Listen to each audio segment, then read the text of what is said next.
Namo Buddhaya. Good afternoon. Welcome to our Sunday Sutta study program. I'm going to be continuing today with the theme of peace and equanimity. And we usually start with just a few minutes of silent meditation together to sort of settle and let people arrive. So we'll do that, just sit quietly together for about 10 minutes. And I invite you to bring yourself as much peace and equanimity as you can. Welcome those qualities in. Invite them anyway, whether they want to come or not. We'll sit together for a few minutes.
Namo tassa bhagavato arahato samma sambuddhassa.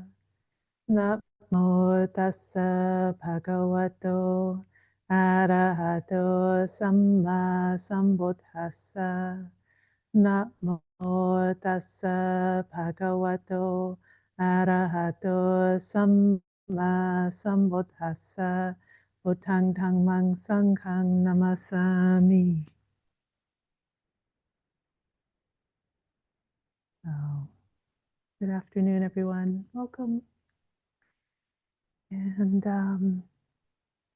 oh, this is our regular Sunday Sutta study program. Today is also the Uposatha Day, the new moon Uposatha. We have sort of an initiative here at Dhammadrini to teach a little bit about general Buddhist culture of sort of honoring these dates throughout the year. So I just want to mention today is remembered as the lunar anniversary of the teaching of the fire sermon. So this is the third of the three great cardinal suttas that are remembered. It's the one that says everything's on fire. The eye is on fire, the ear is on fire, the nose, the tongue, the body, the mind, all of these are on fire. And sights, sounds, smells, etc. are on fire. Consciousness is on fire. Everything is on fire. It goes for a long list of all the things on fire that are on fire with the flames of greed, hatred, and delusion. This sermon is especially famous because it was delivered to a large group of fire worshippers. They had their own religious group, but the Buddha came and was invited to speak with them and give this talk, and they were very impressed. They all converted, they became arahants, and this was sort of early in the Buddha's teaching career, so it was like suddenly the Sangha was many times the size it had been before because of the conversion of this large group of fire worshippers. So sometimes all you need to wake up is to really clearly see your predicament, see that things are burning. And other times you need a little more instruction. Sometimes we feel like, oh, I can just see that things are burning, but not see the way out. Anyway, I'm not going to talk about the fire sermon today, other than that, but wanted to share with you that it is the lunar anniversary of that event on the new moon today.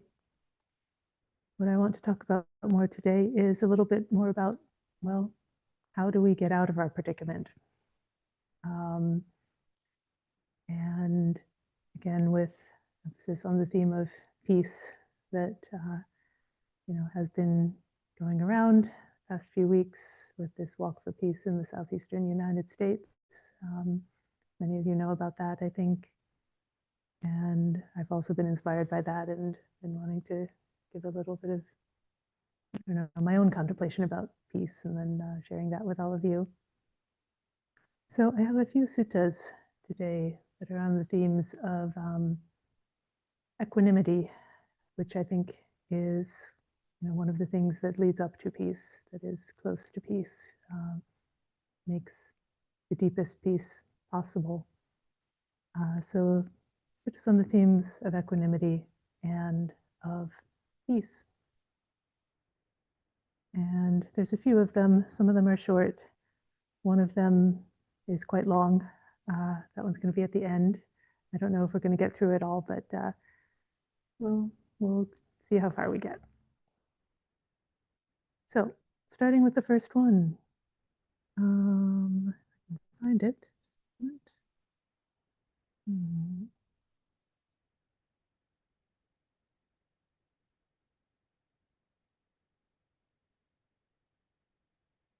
Sorry, just a moment.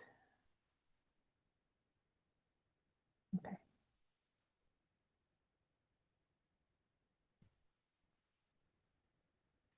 Okay. So this is a short one, just to frame things for us. So this is Anguttara Nikaya 7.83, the teacher's instructions. Venerable Upali went up to the Buddha, bowed, sat down to one side, and said to him, "Sir, may the Buddha please teach me Dhamma in brief. When I've heard it, I'll live alone, withdrawn, diligent, keen, and resolute." So he's asking for a summary, like teach me the whole Dhamma in such a way that I can grasp it and go out and contemplate it for myself. And the Buddha agrees. Sometimes people would go to him and ask them, and he wouldn't give them a meditation instruction. He would say, "Oh, you need a little more time, live with the Sangha." But in this case, he agrees, and he gives this teaching to Upali. Upali, you might know that certain things don't lead solely to disillusionment, dispassion, cessation, peace, insight, awakening, and extinguishment. That is Nibbana. So if you know that these things don't lead to that, then categorically you should remember these things as not the teaching, not the training, not the teacher's instructions. Or you might know that certain things do lead solely to disillusionment, dispassion, cessation, peace, insight, awakening, and extinguishment, Nibbana. Categorically, you should remember these things as the teaching, the training, and the teacher's instructions. So, Buddha is saying here, what am I teaching you? I'm teaching you things that lead to peace. And that's all I'm teaching you. If it's leading somewhere other than that, it's not my teaching. And anything that is leading you there, then I want to teach that. I will endorse anything that leads you there, basically. And so then Upali's job is to look into himself and see, okay, what really is leading to peace? What really is leading to all of these qualities? And to know that if he's finding that, then he's doing what he's supposed to do. He's following the teacher's instructions. So this is, I think, a strong endorsement from the Buddha of, peace with all these aspects. All of this list of things that he says are sort of aspects of peace, or aspects of each other, aspects of this complex of things that we're trying to realize: disillusionment, dispassion, cessation, peace, insight, awakening, and extinguishment. They come in an order, but they also sort of come as a package.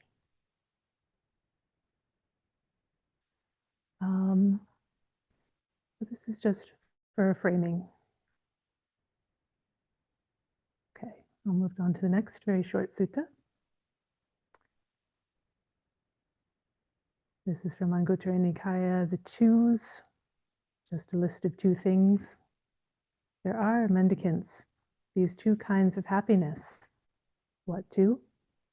Happiness with pleasure and happiness with equanimity. These are the two kinds of happiness.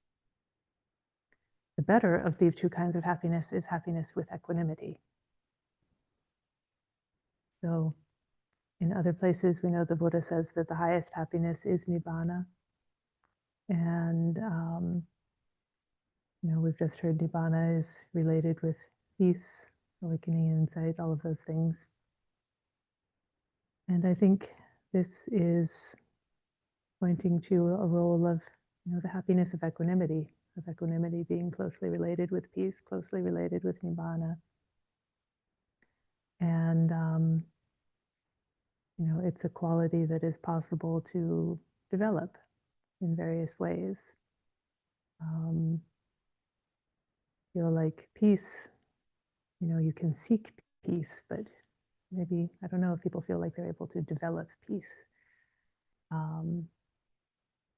But we can develop equanimity. We can train in it, I think. And that would be happiness for us if we can. Okay, this is just framing our overall goal: peace and equanimity being part of the teacher's training. And then I've got a couple here that are well, let me pause here. Any questions or comments so far?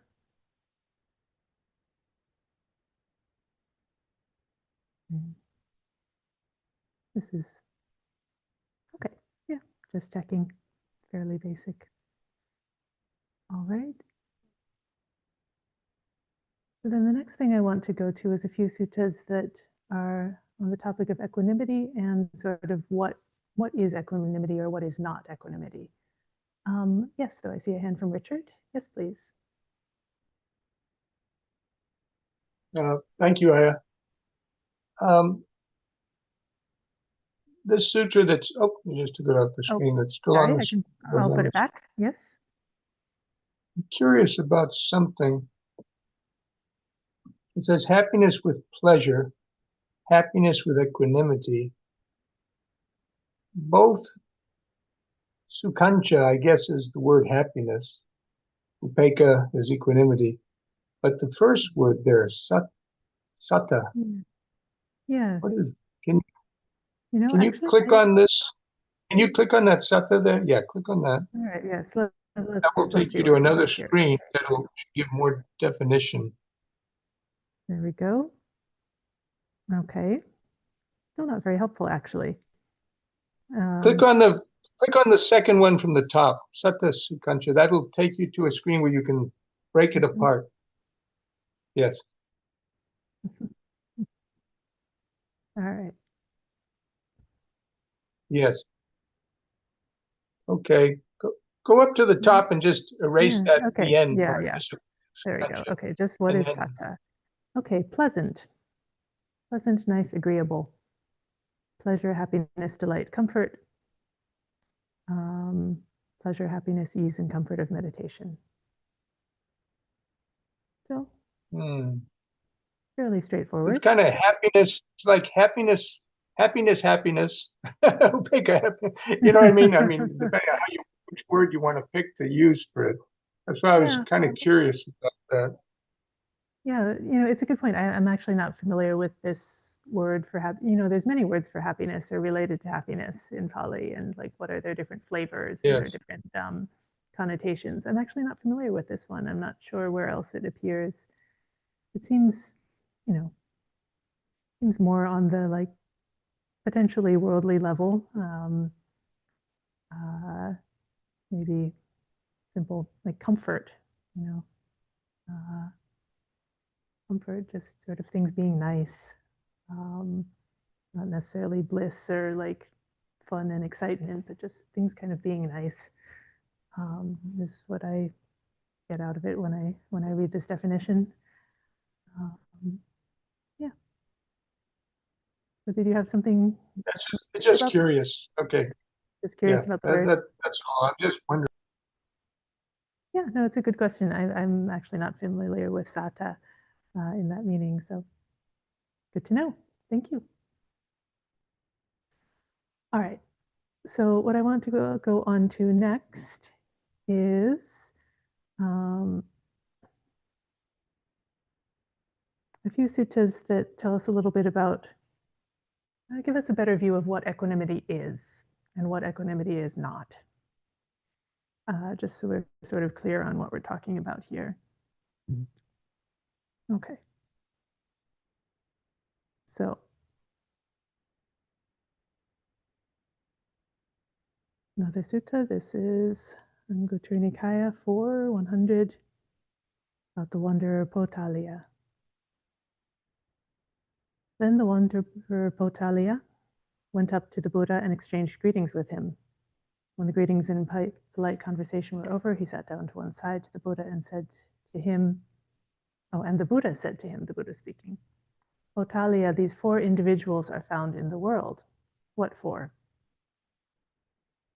One individual criticizes those deserving of criticism at the right time, truthfully and correctly, but they don't praise those deserving of praise at the right time, truthfully and correctly. Another individual praises those deserving of praise, but they don't criticize those deserving of criticism. Another individual doesn't praise those deserving of praise, nor do they criticize those deserving of criticism. and another individual criticizes those deserving of criticism at the right time, truthfully and correctly, and they praise those deserving of praise at the right time, truthfully and correctly. These are the 4 individuals found in the world. Of these 4 individuals, who do you believe to be the finest? Okay, so let's get your answers first before we see what Potalya says or the Buddha says. Out of these 4 individuals, who do you think's the best?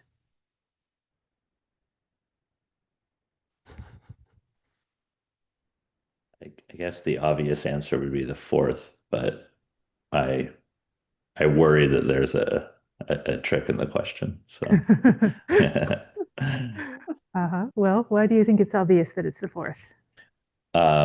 Because they engage in 2 behaviors, criticism and praise, in a way that's correct and truthful versus only one or none.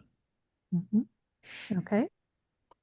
Does anyone else have a different answer, or shall we go with, oh, it's so obvious?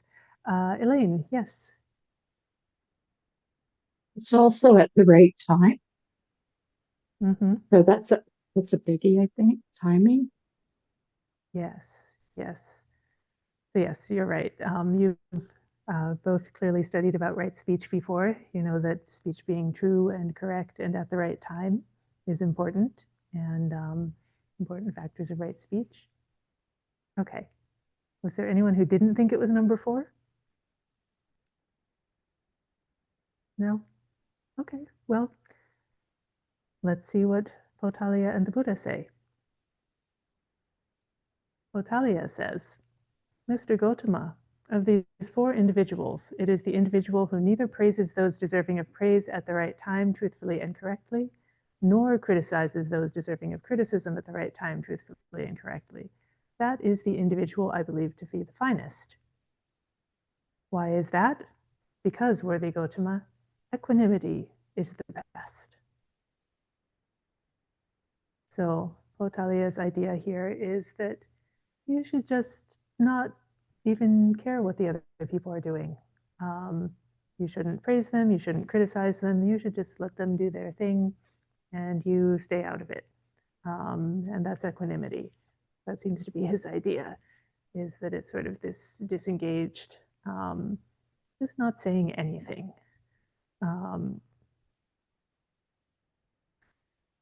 No. Does that sound like equanimity? Is that what we want to develop?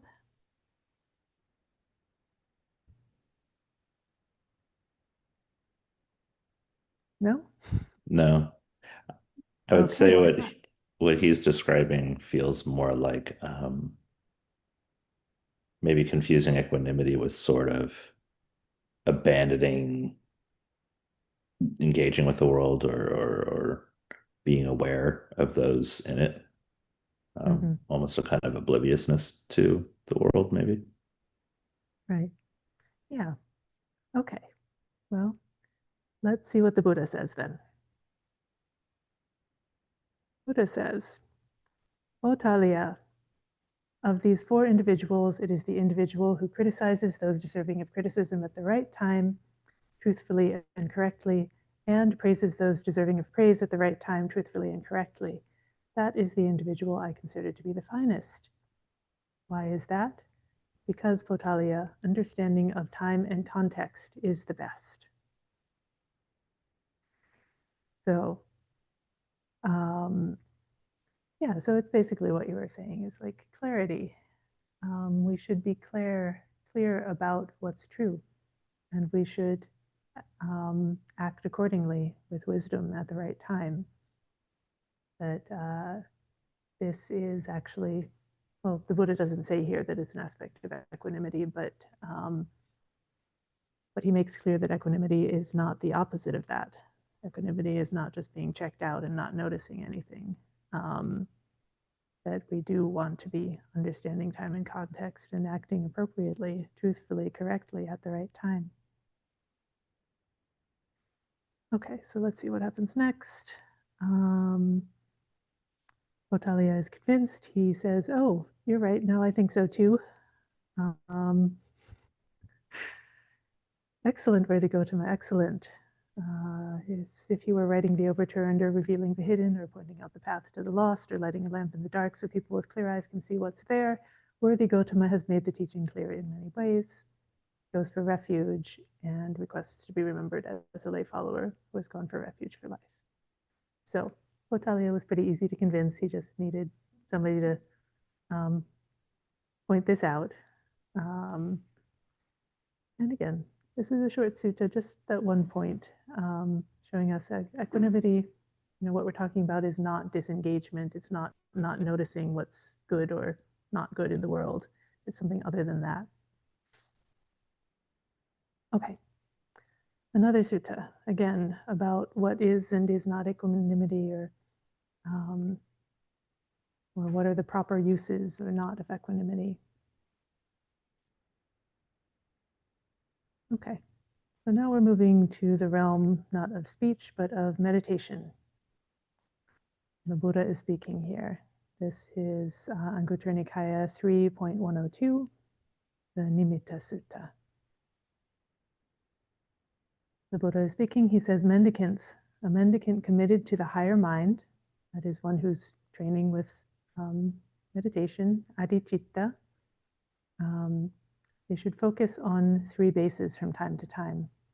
The basis of immersion, samadhi, the basis of exertion, and the basis of equanimity. So equanimity here being upekkha.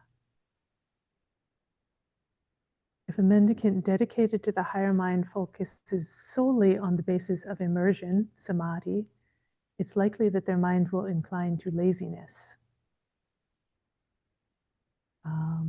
If they focus solely on the basis of exertion, it's like their mind will incline to restlessness. So, so immersion, sometimes people will say samadhi. There's so many different ways to translate samadhi. Concentration, immersion, absorption, stillness, serenity. I think in this case, what it's pointing to is that if you're just focusing on sort of the calmness and the stillness, then the mind can kind of just like sink down into, very, very low energy. And that's not exactly what we're looking for. The mind isn't supposed to just like check out. It's supposed to be kind of highly alert, but still in the midst of that, not just still and kind of sunken. And likewise, it should be energized, and that's why we need exertion, but not so far that it's like bouncing all over the place. Right? There's some sort of balance. So you only pay attention to immersion, the mind gets lazy. If you only pay attention to exertion, the mind gets restless. And now I haven't scrolled down yet. What do you think is the problem with only paying attention to equanimity? That was the third one. What goes wrong if you only focus on equanimity and don't pay attention to immersion or restlessness or exertion?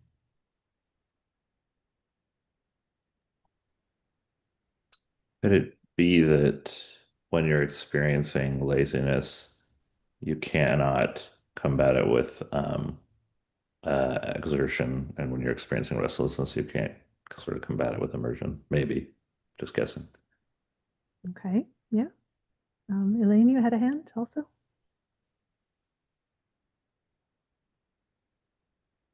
I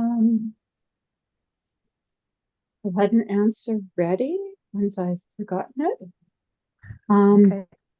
If you're neither, if you're just thinking about equanimity, your practice might not grow. You're not exerting it and you're not immersing, and you need to do kind of all three. Mm-hmm. Yeah, I think that maybe that's sort of like it.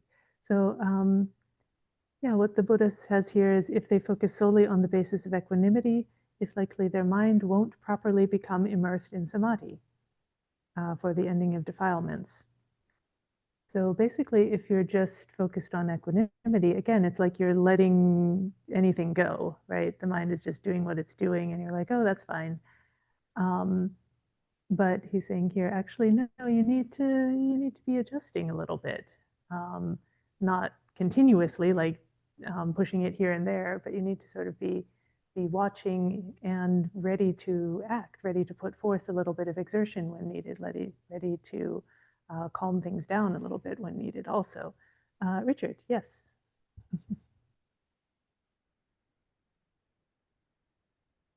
Thank you, Aya.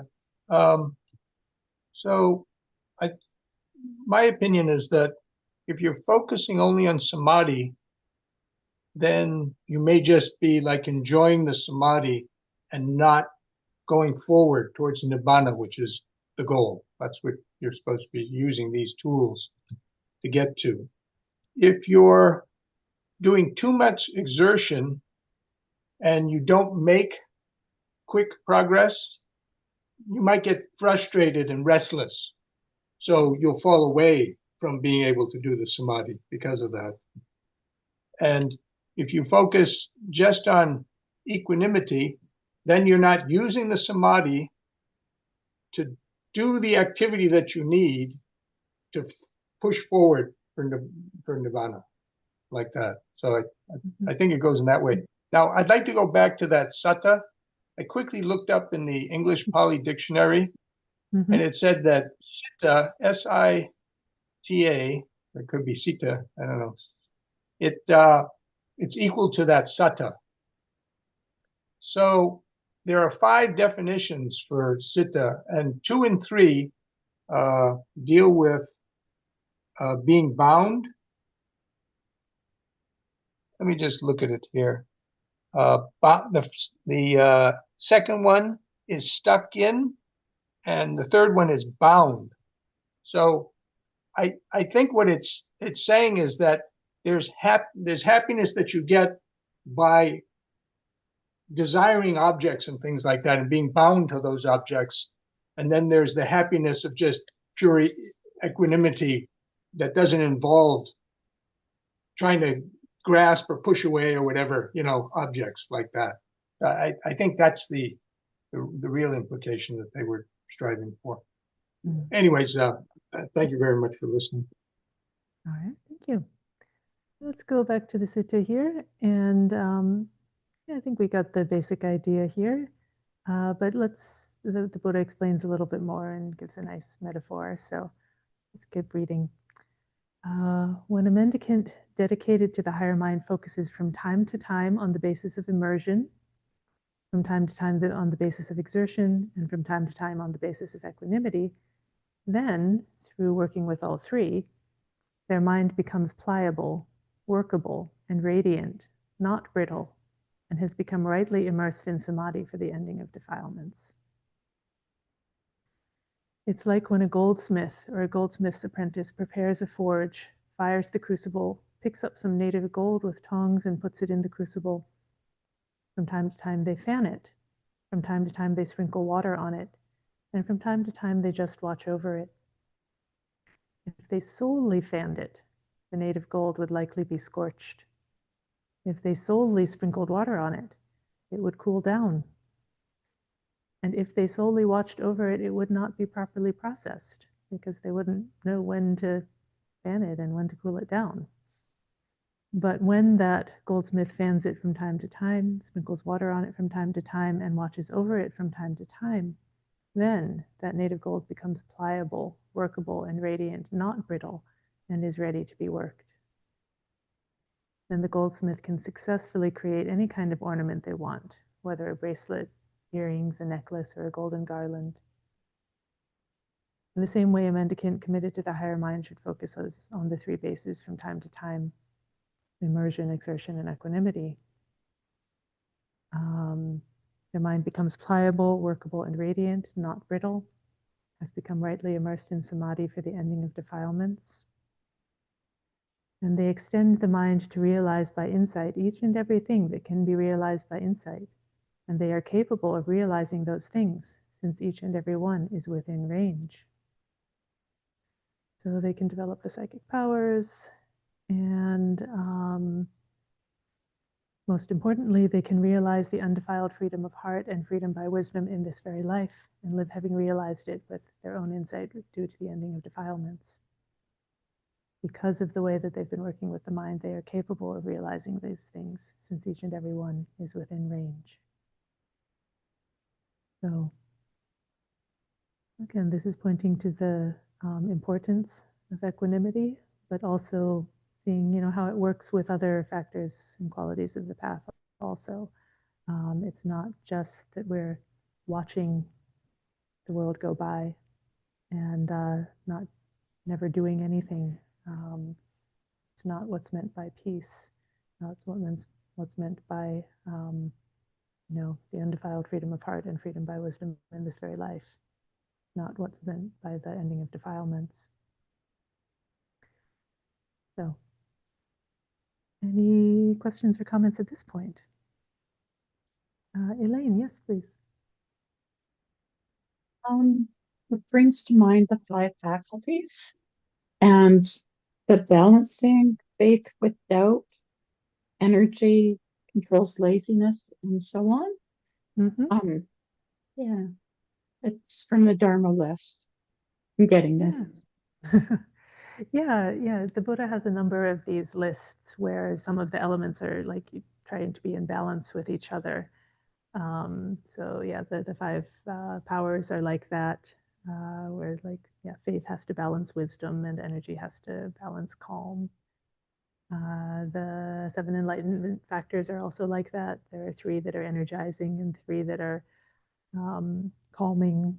And in both of those lists, then there's mindfulness, and he says mindfulness is always useful. You can never have too much mindfulness. But yeah, a lot of the path, if you look at it closely, like a lot of it is just like keeping these things in balance, not falling over to one side or the other, so that you can like keep going, and you can kind of, it's like learning to ride a bike. Once you've got it balanced, you can go pretty far, pretty fast. But while you're still learning, then you're like wobbling. So it's like somehow getting that upright strength and power and balance so that you can go forward. Okay.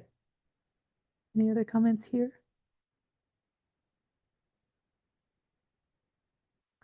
All right. So then, next one, we're going back into sort of worldly things. This is I never read this sutta before, actually. I found it today when I was sort of searching things on equanimity.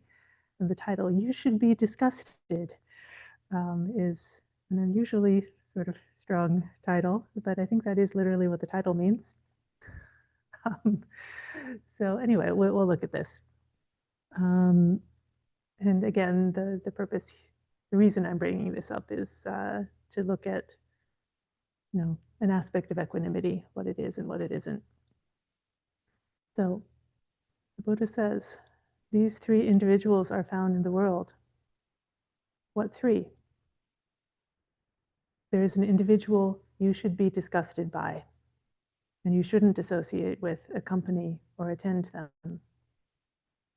There's an individual you should regard with equanimity, and you shouldn't associate with, accompany, or attend them. And there is an individual that you should associate with, accompany, and attend. So, who is the individual who you should be disgusted by and not associate with, accompany, or attend? It's an individual who is unethical, of bad qualities, filthy with suspicious behavior, underhand, no true ascetic or spiritual practitioner, though claiming to be one, rotten inside, festering, and depraved. So this is, I think, this is specifically somebody who is claiming to be a follower of the Buddha, who is possibly in robes, and who is not living up to the qualities that they're claiming, right? That they're behaving in a very unethical way, despite representing something that is high and trustworthy and noble. And why should you not be around such an individual? Well, even if you don't follow their example, you still get a bad reputation. That individual has bad friends, companions, and associates. They're like a snake that's been living in a pile of dung. Even if it doesn't bite, it'll still rub off on you.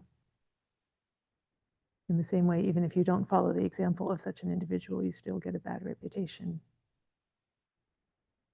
And that's why you shouldn't associate with a company or attend them. So this is strong. But, you know, he also doesn't say you should like attack them or injure them or do anything terrible to them. He doesn't say you should be angry at them. He doesn't say you should hate them.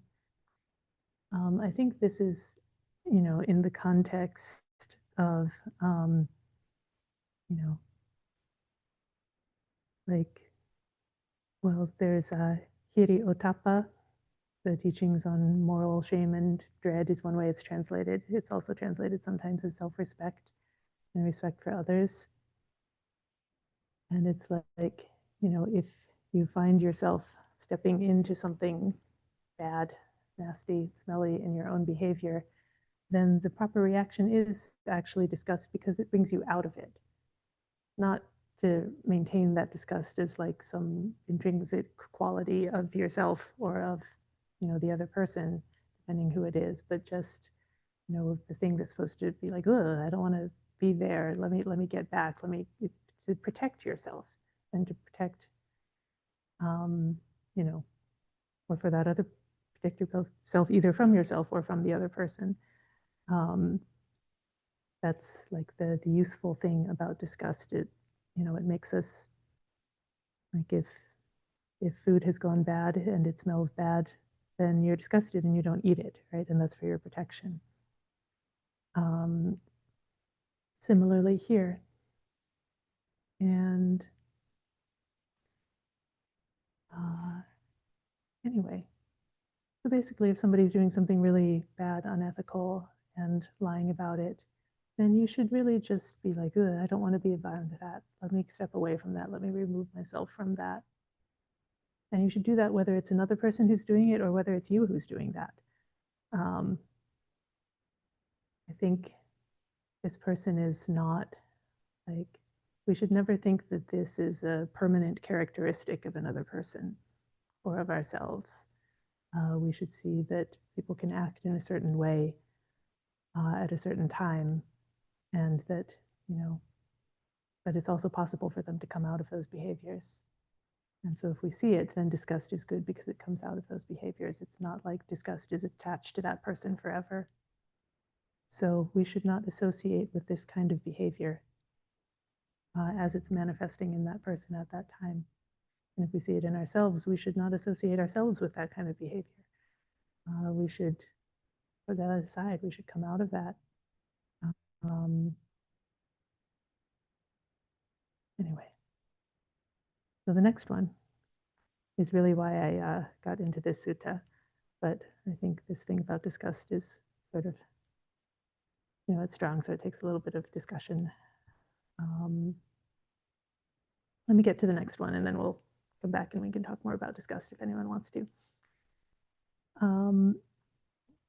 Okay, so one individual you should be disgusted by and not associate with. One you should regard with equanimity and also not associate with. So who is that person? It's an individual who is irritable and bad-tempered. Even when lightly criticized, they lose their temper, becoming annoyed, hostile, and hard-hearted, and they display annoyance, hate, and bitterness. They're like a festering sore, which when you hit it with a stick or a stone discharges even more.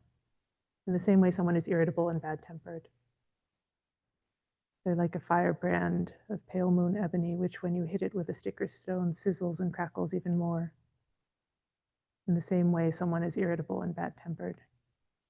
They're like a sewer, which when you stir it with a stick or stone stinks even more. In the same way, an individual is irritable and bad-tempered. Even when lightly criticized, they lose their temper, becoming hostile, annoyed, and hard-hearted, and they display annoyance, hate, and bitterness. Okay, so what should you do with such a person? You should regard such an individual with equanimity, and you shouldn't associate with, accompany, or attend them. Why is that? Thinking that they might abuse or insult me or do me harm. That's why you should regard such an individual with equanimity, and you shouldn't associate with, accompany, or attend them. Comment, yes? Let me give you a microphone just a moment. We have a comment in the room here.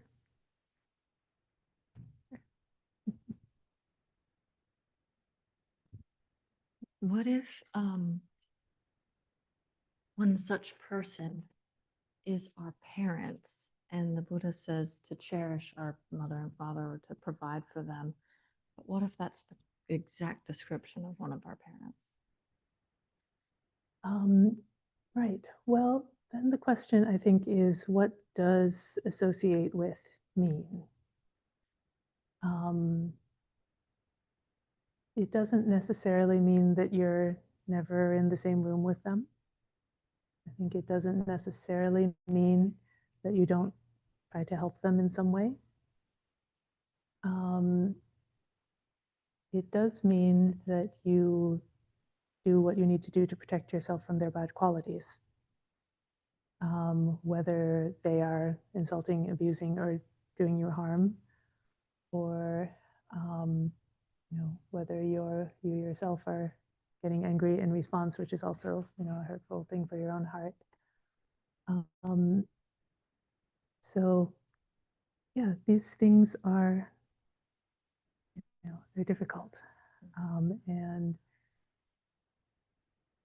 they do come up because the Buddha did say that you should care for your parents and should look on them. Again, a person is not just one quality, right? They can have these kinds of qualities of meeting this description, and at the same time have a quality of like they're your parent and they did something enough that you survived this long and you're an adult and you're here to talk about it, which had something to do with them. And so, like to hold those two things together somehow and not really like one is true and one is false. Like they're both true. And so it's very mixed, the good and the bad. And we have to be able to sort of see and hold and relate to both. So relating towards the qualities that are like this, then you want to step away from that. Regard with equanimity, like, that's their own karma. And, not in your control, needing to step away from that. And at the same time, like in your own heart and mind, whether or not, maybe not physically together with them, depending on the situation, but like in your own heart and mind, also at the same time being like, okay, there was X, Y, and Z that is positive in them. And may I also acknowledge that and honor that and, relate to that part and not think that they're all one thing in either direction. The middle way. Yeah. Thank you. So yeah, not associating with, certainly in the sense of not following them in their example. And personally, when I read this, there was a time recently when I was lightly criticized and I got very angry. And I read this, and like, oh, and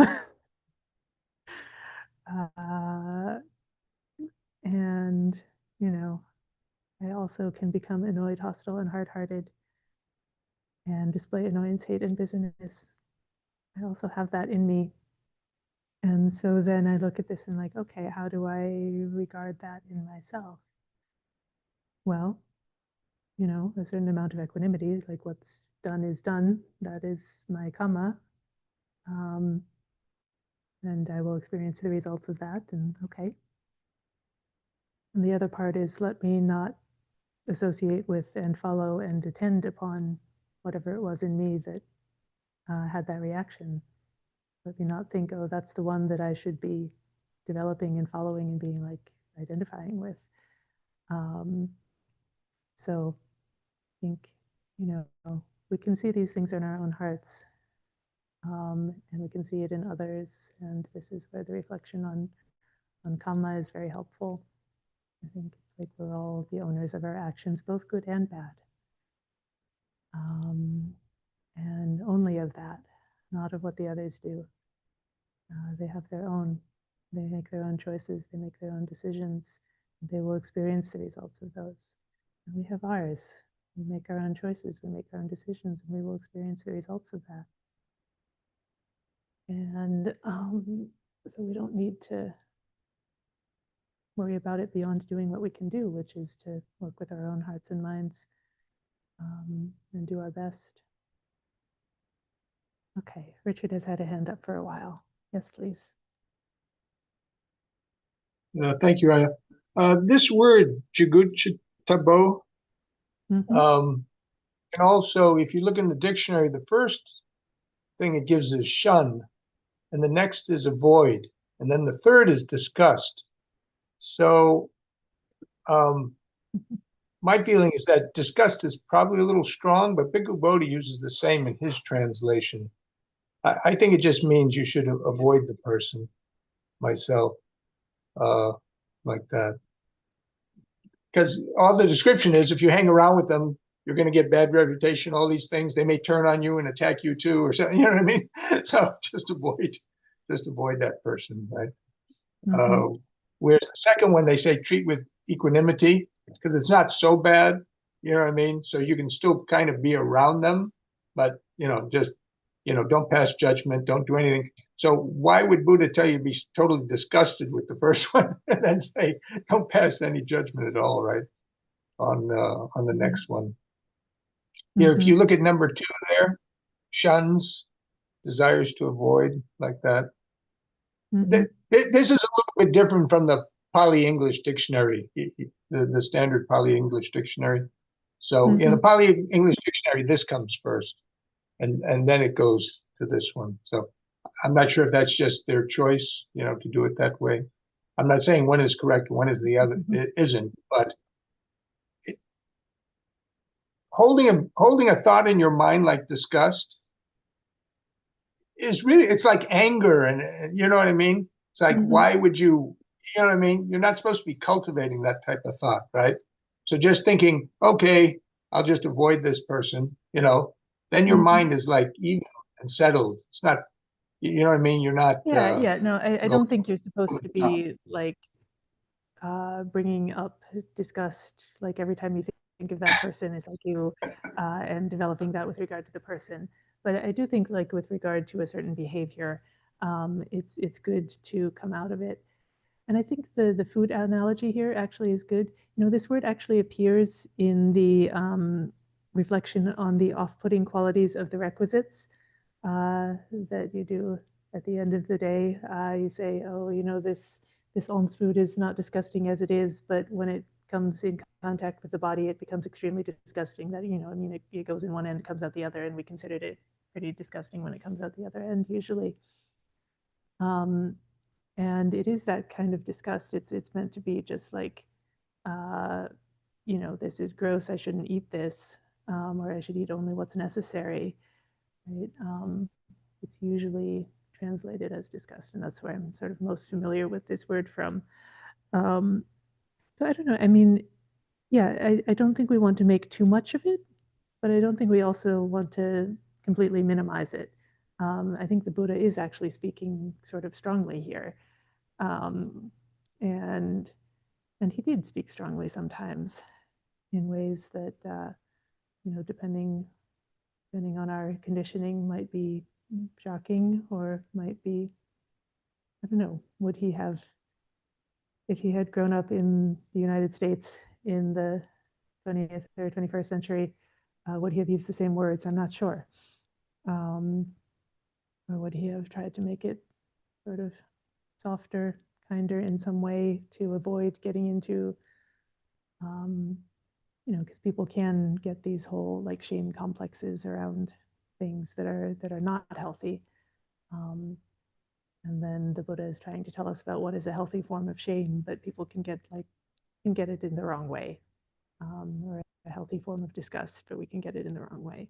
So anyway, I think it's important to like consider these things. Like, what does it really mean? Not to go overboard, but also not to go underboard. So that thing that you say what at the end of the day, how you're supposed to reflect on like your food and stuff. Yeah, and where does that where does that come from? I'm not sure if I can give you I can't give you a sutta reference offhand, but it's a sort of very standard chanting that you would find throughout the Theravada Pali chanting traditions. I'd have to look up what the reference on that is originally. Right. No, I would just like to see the context and everything and see if it's really from the Buddha, because some things have been made up by predecessor monastics and stuff, which are not actually the Buddha's instruction, right? So that's for some reason when I hear you say that, that hits me in that way, that I just don't see the Buddha, making that kind of reference. But I would be willing to entertain it and look at it and see, okay, he did, and then I would think about it and contemplate and analyze, try to think why. Yeah, well, maybe not. Anyway, that's just my anyway, I'd have to look it up. I don't know offhand what the reference is. Right. And, so that's fine. You could be right. You could be right that it's later. I'm not sure. I think it's from the Buddha, but I could be wrong about that. So yeah, we can find out. So can I make one other point? The woman that was asking about her parents, or a parent of the parents. Yes, the Buddha said that you should cherish your parents, but some people have really horrible parents. Some people have parents that even tried to kill them and stuff like that. So we need to be very careful. Sometimes when Buddha is making some of these references, he's making them not to trick you or fool you or anything, but he's making them in sort of an idealized way. That very good parents, they took very good care of you and made sure that you survived to this point, and then you were able to come in contact with the Buddha's teaching, and now you're heading towards enlightenment, by that good fortune, right? Like that. But there are some very bad evil parents, and so you always have to maintain some level of discrimination. And so I mean, I don't know all the particulars in this case, but it's in these type of things that deal with worldly stuff, it's better to be a little bit more discriminative.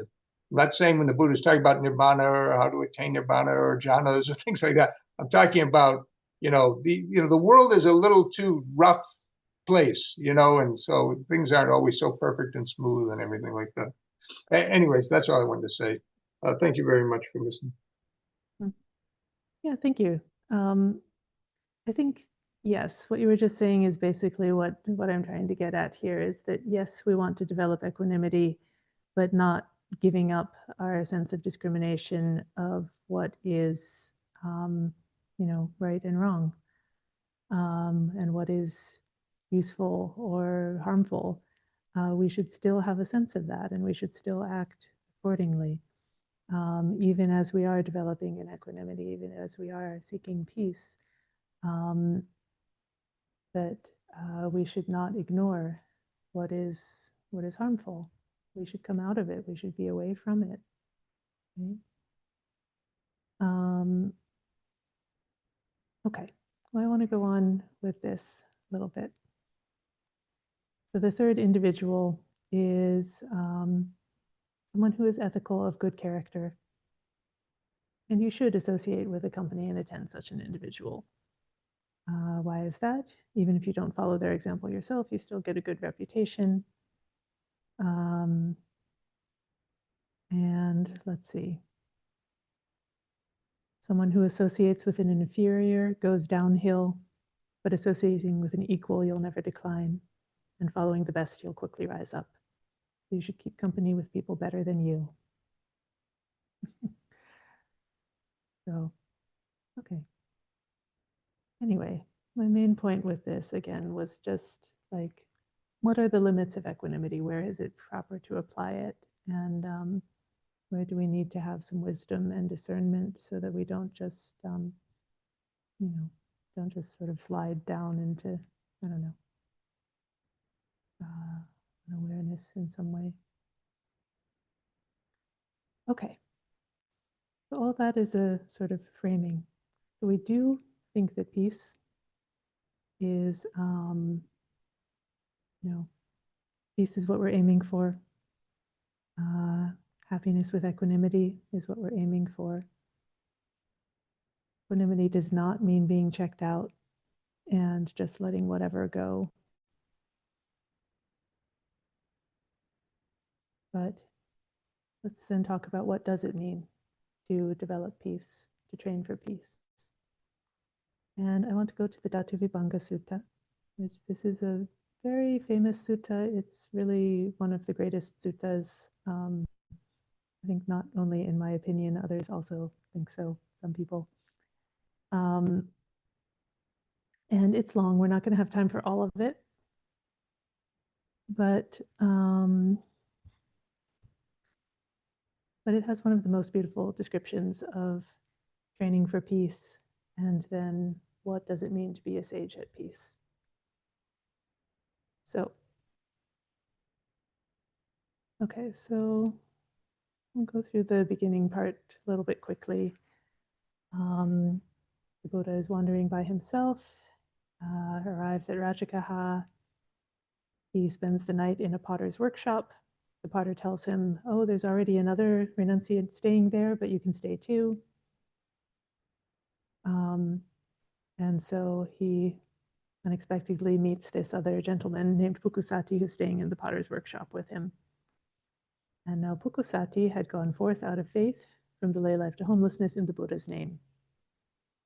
So he had heard about the Buddha from far away and was inspired and wished to become a bhikkhu. And he's traveling, actually trying to find and meet the Buddha, but he hasn't met the Buddha before.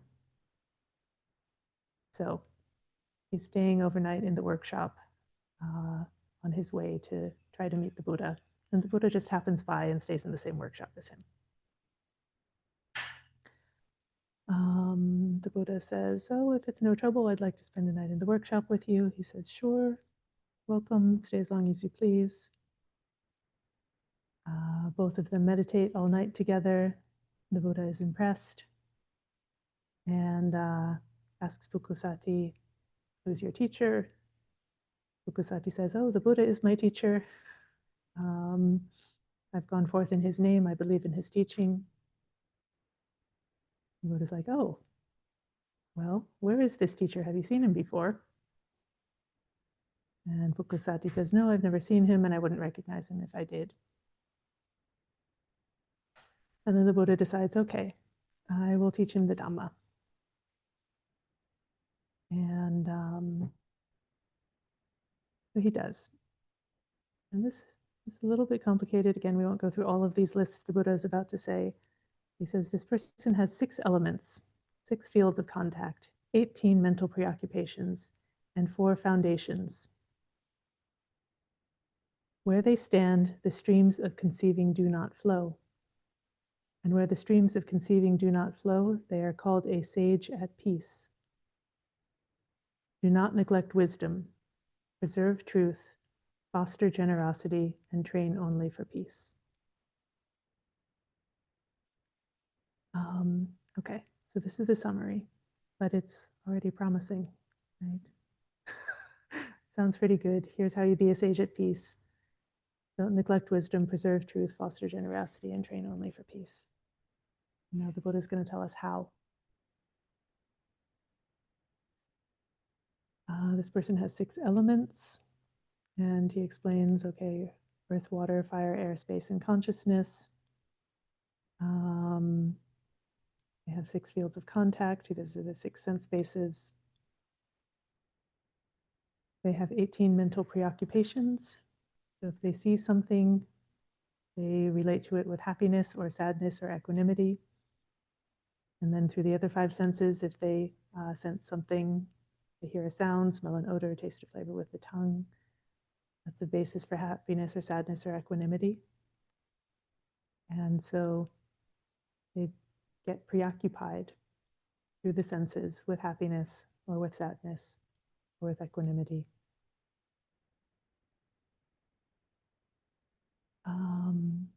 This person has 4 foundations. And this is the part I want to get into a little more. That's what I said, but why did I say it? The foundations of wisdom, truth, generosity, and peace. This person has 4 foundations. Do not neglect wisdom, preserve truth, foster generosity, and train only for peace. So these are the Buddha's instructions. And how does one not neglect wisdom? Well, okay.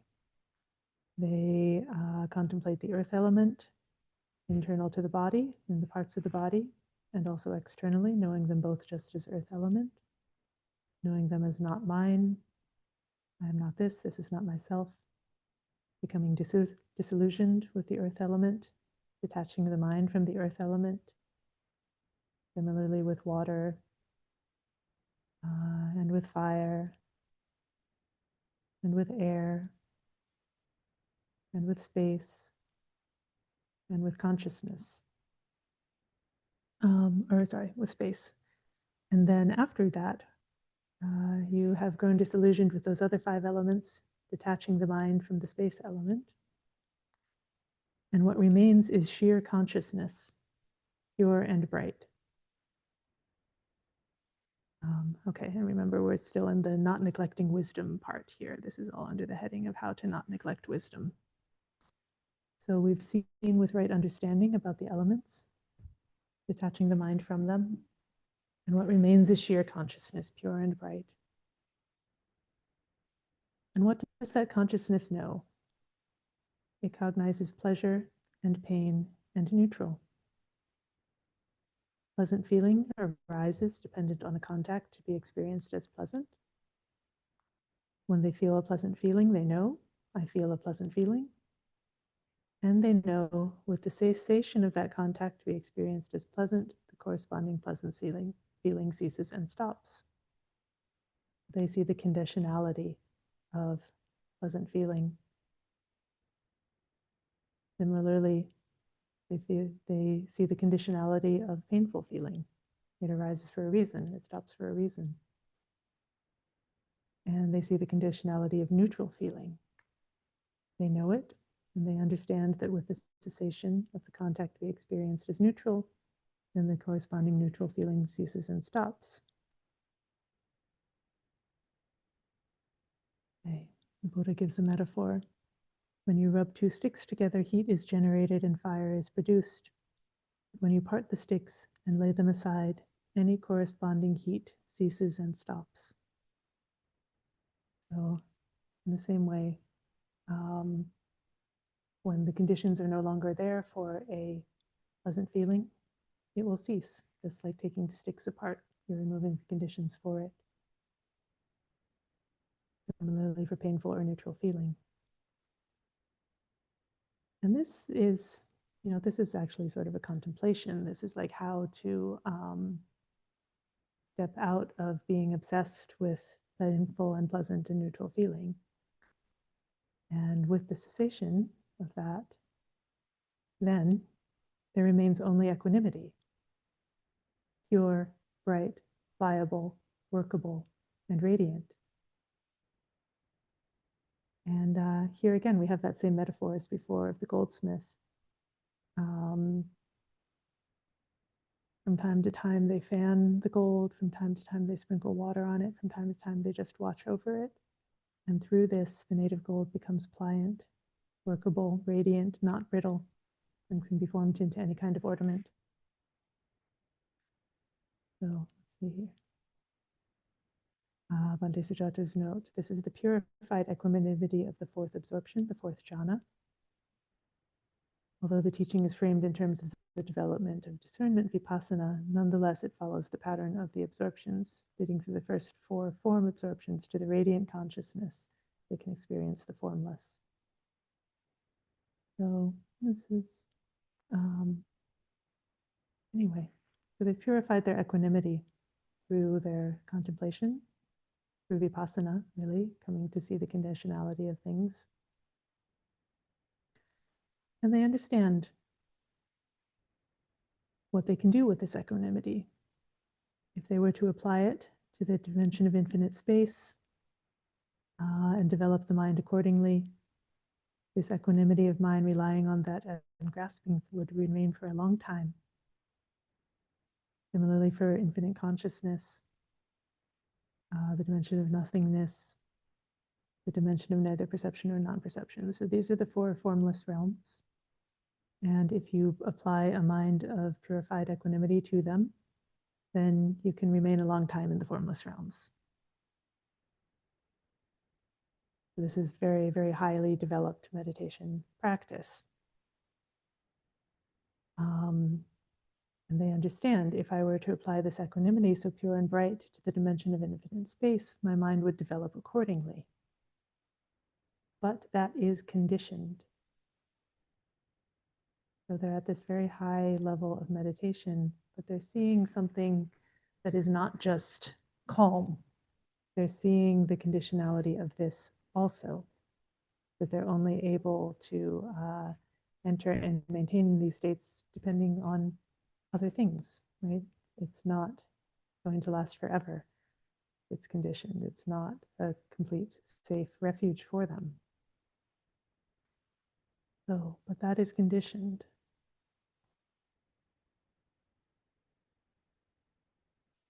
So then what do? They neither make a choice nor form an intention for existence or non-existence. Because of this, they don't grasp at anything in the world. Not grasping, they're not anxious. Not being anxious, they personally become extinguished. They personally attain nibbana. They understand rebirth is ended. The spiritual journey has been completed. What had to be done has been done. There is nothing further for this place. If they feel a pleasant feeling, they understand that it's impermanent, that they're not attached to it, and that they don't take pleasure in it. If they feel a painful feeling or a neutral feeling, they understand that it's impermanent, that they're not attached to it, and they don't take pleasure in it. If they feel these feelings, they feel them detached. Feeling the end of the body draw close, they understand. I feel the end of the body draw close. Feeling the end of life draw close, they understand. I feel the end of life draw close.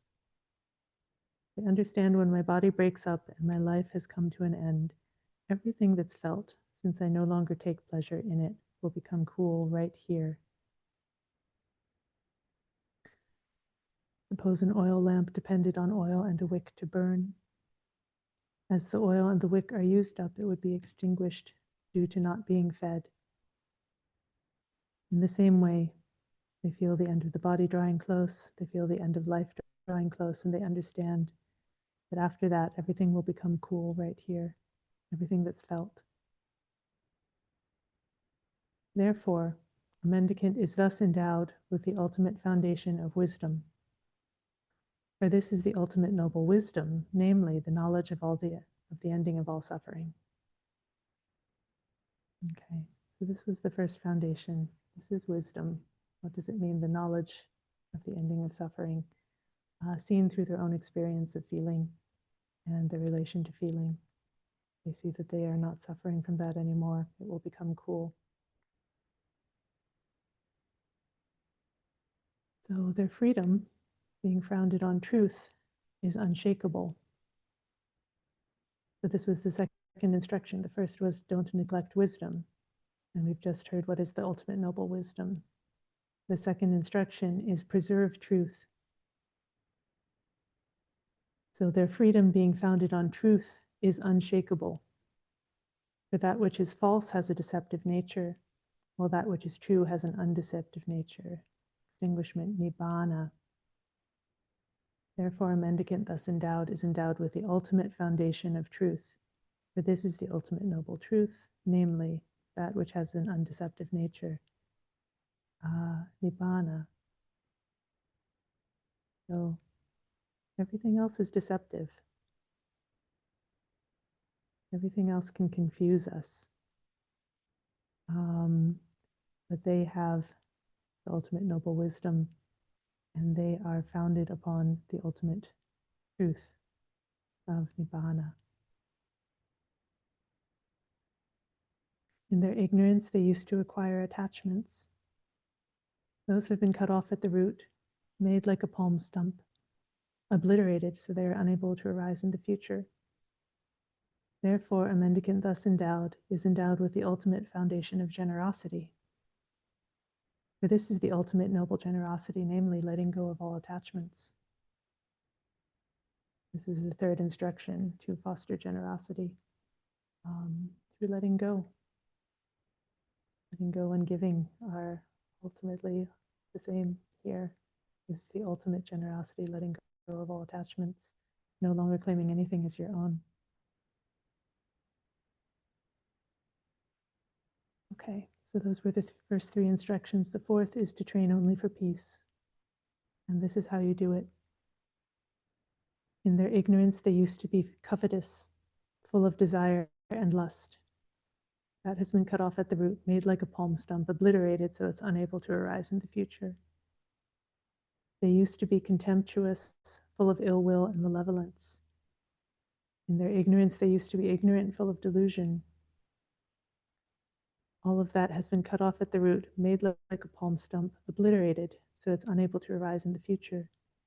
Therefore, a mendicant thus endowed is endowed with the ultimate foundation of peace. For this is the ultimate noble peace, namely the pacification of greed, hate, and delusion. Do not neglect wisdom. Preserve truth. Foster generosity and train only for peace. That's what I said, and this is why I said it. Where they stand, the streams of conceiving do not flow. And where the streams of conceiving do not flow, they are called a sage at peace. That's what I said, but why did I say it? These are all forms of conceiving. I am this, I will be, I will not be, I will have form, I will be formless, I will be percipient, I will be non-percipient, I will be neither percipient nor non-percipient. Conceiving like this is a disease, a boil, a dart. Having gone beyond all conceiving, one is called a sage at peace. The sage at peace is not reborn, does not grow old, and does not die. They are not shaken and do not yearn. For they have nothing which would cause them to be reborn. Not being reborn, how could they grow old? Not growing old, how could they die? Not dying, how could they be shaken? Not shaking, for what could they yearn? Where they stand, the streams of conceiving do not flow. And where the streams of conceiving do not flow, they are called a sage at peace. That's what I said, and this is why I said it. And this one is a little funny to me. Mendicant, you should remember this brief analysis of the 6 elements. Whereas this seems to go so far beyond a brief analysis of the 6 elements. Anyway, Pukusati at this point understands who he's been talking with. He's delighted and says, I'm sorry, I didn't realize before. I will restrain myself in future. And the Buddha says, yes, that was a mistake, but you recognized it. And it's growth in the training of the noble one to recognize a mistake for what it is, deal with it properly, and commit to restraint in the future. And anyway, he wants to ordain. He doesn't have his full set of bowl and robes. And while he's out wandering looking for bowl and robes, then he gets trampled by a cow. So again, these sort of strange things that can happen in life.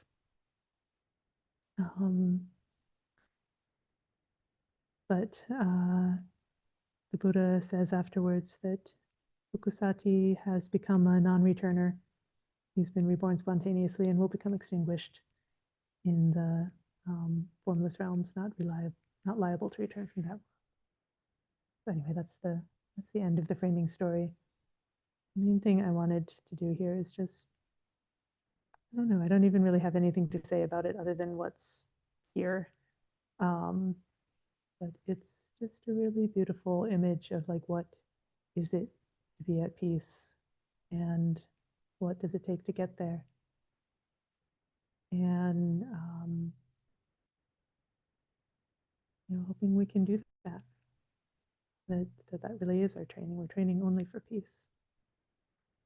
And maybe it takes a lot to get there, but Buddha does show us how, and shows us what to do, what not to do, what is peace. So I hope we can all do this, that we can make these resolutions that we will not neglect wisdom, that will preserve the truth, that will foster generosity and train only for peace, for however long that takes, because this is the end and goal of our practice. And may we all realize that.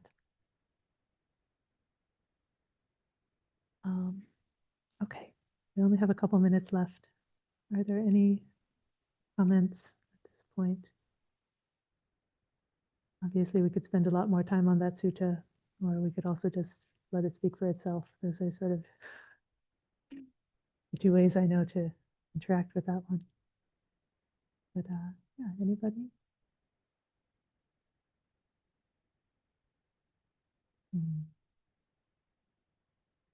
Richard, yes. Thank you, there's one strange thing about that sutta, which is the end. The Buddha alone meets Pukasati in the shed and has this talk the next morning. And he wants to be ordained. And he says, okay, go and get your, make your robe and bowl complete.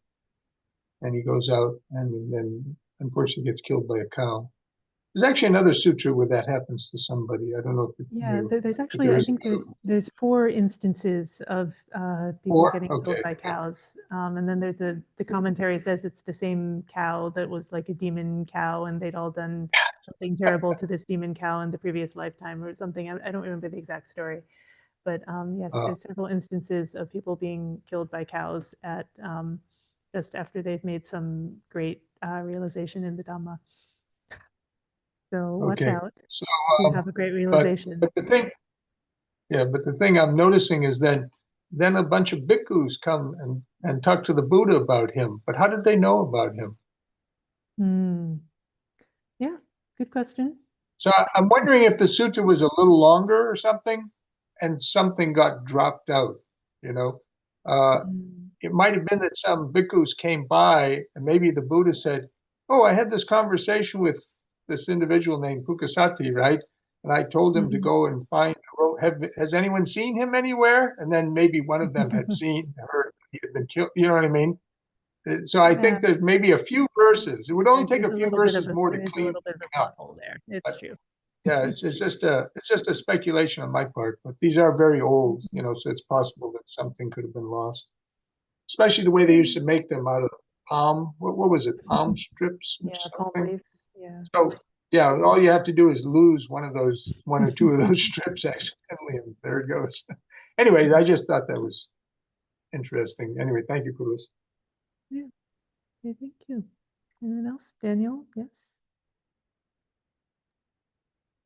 Thank you. I think when I, contemplate that particular cycle that we just kind of went to, I guess I think a lot about the second noble truth, desire is the creation of suffering or is the cause of suffering. And I think it's really important. Sometimes it can feel like peace is, dependent on circumstances in the world going the right way, whatever way that is for us. And we desire different circumstances to make peace easier, or we desire to not care about the circumstances or something. And I think, at least for me, when kind of cultivating my peace, I think about it's not the world being the way it is. It's not bad parents or governments or who knows what. It's desire that the problem is coming from me. And in a way that can be comforting because it means then the solution come from here. I don't have to worry about the world looking or being a particular way to be happy. I can discover it within myself. So I don't know. I find that particularly meaningful when contemplating peace. Mhm. Yeah, absolutely. We can get so confused about what peace is. We can think that it comes from somewhere else, and really, it's the letting go of all the other things. It's not getting anything. It's that generosity of letting go of all attachments, letting go of our craving, letting go of all of that. That's where the peace comes from. And it's not a disengaged passive peace. It's just peace, like being right there, just there. Anyway, we have come to the end of our time here, and so close in a minute. And I want to thank you all for being with us this time. I also want to say, Dhammadharini, we are starting to transition towards our winter retreat time, which will be for the months of February and March. And there will be, we will continue some sort of public programs during our winter retreat. We're not going to abandon you all entirely, but there might be some changes in the program, and we're going to be announcing about that shortly as soon as we finalize exactly what they are. So please keep an eye out for that. Starting in February, there might be some shifts in our schedule, but we will be still around, and hopefully everyone having a chance to sort of deepen in practice together. So just to let you know that's coming, and keep your eye out on those Zoom links, emails with updates about that. And for now, wish you all well, and let's pay our respect to the Buddha, Dhamma, and Sangha together. You need to find out what it actually is. That's what a man's body, not for a woman's body. Anyway, so she was suggesting. Arahang Samma Sambuddho Bhagawa Buddhang Bhagawantang Abhivademi Swakato Bhagavata Dhammo Dhammang Namasami Supatipanno Bhagavato Sawaka Sangho Sanghang Namami. That's got protein and collagen and potassium. All right. Thank you, Sadhu, everyone. sadhu, sadhu. Sadhu, sadhu, sadhu. All right. Sadhu, sadhu, sadhu.